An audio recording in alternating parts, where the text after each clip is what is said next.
जय माता दी। मेरे प्यारे भाइयों बहनों माताओं व बंधुओं, संस्कार की बातें चैनल में आपका स्वागत है। बंधुओं, आज चैत्र नवरात्रि के दूसरे दिन मैं आपको सुना रही हूँ माँ ब्रह्मचारिणी की कथा। माँ ब्रह्मचारिणी का स्वरूप कैसा है, माँ ब्रह्मचारिणी कैसे अपने भक्तों की हर इच्छा पूरी करती है। बंधुओं, पूर्ण विश्वास के साथ माँ ब्रह्मचारिणी की कथा सुने और माँ की पूजा आराधना करें। माँ कैसे शीघ्र आपकी मनोकामनाएं पूरी करेगी। बंधुओं, यदि आपने YouTube चैनल संस्कार की बातें अब तक सब्सक्राइब नहीं किया तो जरूर करें और बेल आइकन दबाना ना भूलें, ताकि आपको हमारी आने वाली सभी वीडियोस की जानकारी सबसे पहले हो सके। बोलो माँ ब्रह्मचारिणी की जय हो। माँ दुर्गा की नव शक्ति का दूसरा स्वरूप ब्रह्मचारिणी है। यहाँ ब्रह्म का अर्थ तपस्या से है। माँ दुर्गा का यह स्वरूप भक्तों और सिद्धों को अनंत फल देने वाला है। इनकी उपासना से तप, त्याग, वैराग्य, सदाचार और संयम की वृद्धि होती है। ब्रह्मचारिणी का अर्थ तप की चारिणी यानी तप का आचरण करने वाली देवी का यह रूप पूर्ण ज्योतिर्मय और अत्यंत भव्य है। इस देवी के दाएं हाथ में जप की माला है और बाएं हाथ में कमंडल धारण किए है। पूर्व जन्म में इस देवी ने हिमालय के घर पुत्री रूप में जन्म लिया और नारद जी के उपदेश से भगवान शंकर को पति रूप में प्राप्त करने के लिए घोर तपस्या की। इस कठिन तपस्या के कारण इन्हें तपश्चारिणी अर्थात ब्रह्मचारिणी नाम से अभिहित किया गया। 1000 वर्ष तक इन्होंने केवल फल फूल खाकर बिताए और 100 वर्षों तक केवल जमीन पर रहकर शाक पर निर्वाह किया। कुछ दिनों तक कठिन उपवास रखे और खुले आकाश के नीचे वर्षा और धूप के घोर कष्ट सहे। 3000 वर्षों तक टूटे हुए बिल्व पत्र खाए और भगवान शंकर की आराधना करती रही। इसके बाद तो इन्होंने सूखे बिल्व पत्र खाना ही छोड़ दिए। कई हजार वर्षों तक निर्जल और निराहार रहकर तपस्या करती रही। पत्तों को खाना छोड़ देने के कारण ही इनका नाम अपर्णा पड़ गया। कठिन तपस्या के कारण देवी का शरीर एकदम क्षीण हो गया। देवता, ऋषि, सिद्धगण, मुनि सभी ने ब्रह्मचारिणी की तपस्या को अभूतपूर्व पुण्य कृत्य बताया, सराहना की और कहा, देवी, आज तक किसी ने इस तरह की कठोर तपस्या नहीं की। यह तुम्ही से ही संभव थी। तुम्हारी मनोकामना पूरी होगी और भगवान चंद्रमौली शिव जी तुम्हें पति रूप में प्राप्त होंगे। अब तपस्या छोड़कर घर लौट जाओ, जल्द ही तुम्हारे पिता तुम्हें बुलाने आ रहे हैं। माँ ब्रह्मचारिणी देवी की कृपा से मनुष्य को सर्व सिद्धि की प्राप्ति होती है। ऋषि बोले, प्राचीन काल में देवी देवता तथा दैत्यों में पूरे 100 वर्ष युद्ध होता रहा। उस समय दैत्यों का स्वामी महिषासुर था एवं देवताओं का इंद्र। उस संग्राम में देवताओं की सेना महाबली दैत्यों से हार गई। तब सभी देवताओं को जीतकर महिषासुर इंद्र बन बैठा। तब हार कर सभी देवता ब्रह्मा जी को अग्रणी बनाकर वहां गए जहां विष्णु और शंकर जी विराज रहे थे।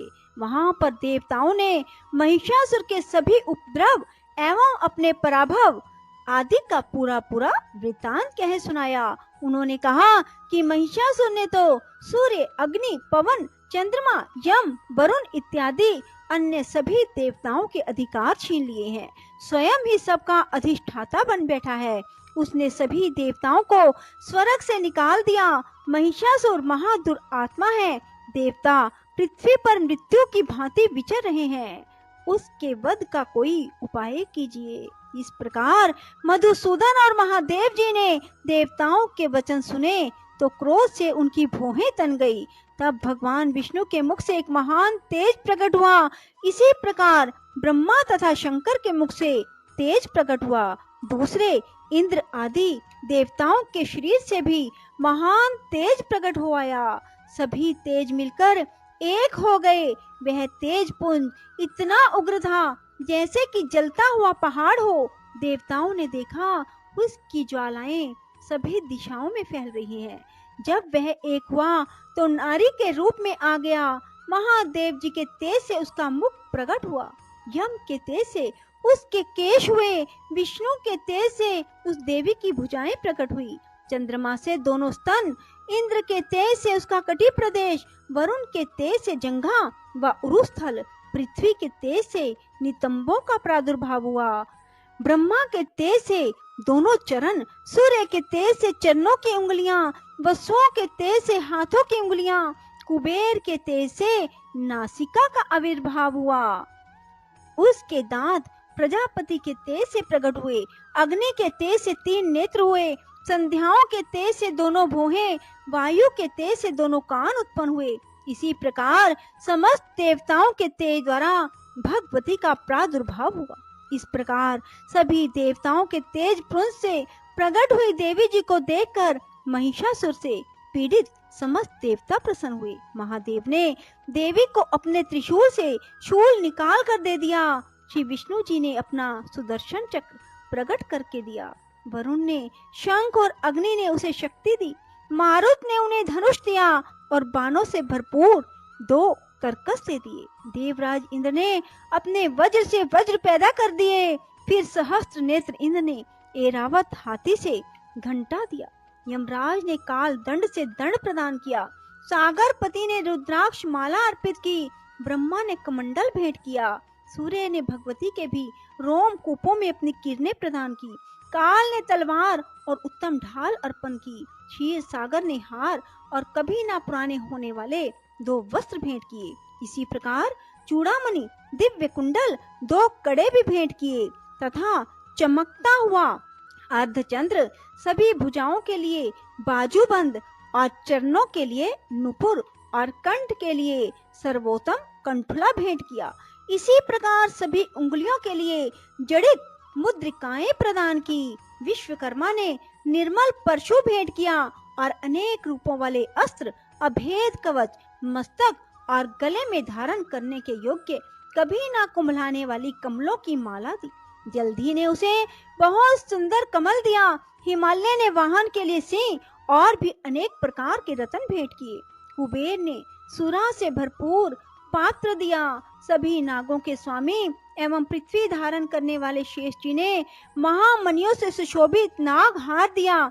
इसी प्रकार सारे देवताओं ने भी भूषण एवं आयुधों के द्वारा देवी जी का सत्कार किया। तत्पश्चात भगवती ने अट्टहास करके ऊंचे स्वर से गर्जना की। उसके भयानक नाद ने सारा आकाश भर दिया। तब देवगण प्रसन्न होकर उस सिंह वाहिनी देवी की जय जयकार करने लगे। मुनियों ने भक्ति भाव से नम्र होकर देवी जी की स्तुति की। इधर देवताओं के शत्रुओं ने सारे त्रिलोकी को शोभग्रस्त देखा। तब तो वे अपनी सारी सेना को कवच आदि से तैयार कराकर अस्त्र शस्त्र लेकर झट उठ खड़े हुए।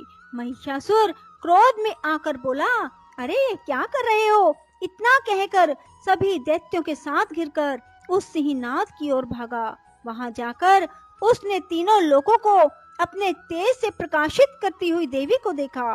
उस देवी के चरणों के भार से पृथ्वी दबी जा रही थी। माथे के किरीट से आकाश पर रेखाएं पड़ती जा रही थी। उसके धनुष की टंकार से 7 पाताल शोभग्रस्त थे और हजारों भुजाओं से सभी दिशाओं को ढककर देवी खड़ी थी। देवी जी के साथ उन दैत्यों का युद्ध आरंभ हो गया। नाना प्रकार के अस्त्रों शस्त्रों के प्रहारों से 10 दिशाएं भर गई।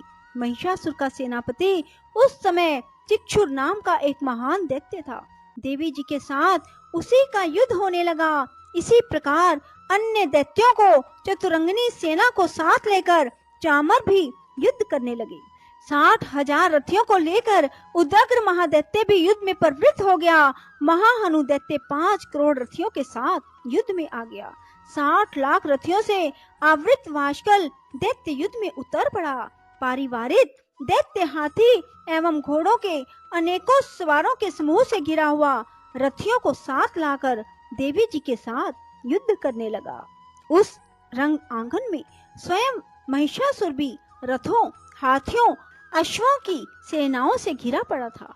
तोमर, भिंदीपाल, शक्ति, मूसल, परशु, पटिश, खंग आदि अस्त्रों से युद्ध में देवी जी के साथ युद्ध करने लगे। कुछ दैत्यों ने देवी जी पर शक्तियां छोड़ी और दूसरों ने पाश फेंके। तब चंडिका देवी ने अस्त्र शस्त्रों की वर्षा करके उन्हें तोड़ डाला। इधर देवी जी का वाहन सिंह भी क्रोध में आ गया। अपने गर्दन के बाल हिलाता हुआ दैत्यों की सेना में इस प्रकार घूमने लगा जैसे कि वन में अग्नि फैलती जा रही हो।